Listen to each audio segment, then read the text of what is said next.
নমস্কাৰ বন্ধুসকল, কি খবৰ আপোনালোকৰ? ভালনে? আৰু মই ভালে আছোঁ দিয়ক।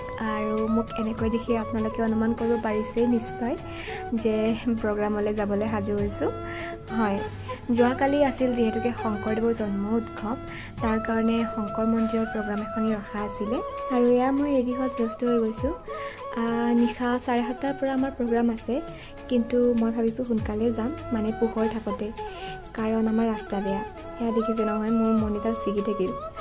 আমাৰ ৰাস্তাটো বহুত বেছি বেয়া, মানে বৰষুণ দিলেই একদম বোকা হৈ যায়, যাৰ কাৰণে স্কুটিখন উলিয়াবলৈ বহুত অসুবিধা, ফাঁচি যায়।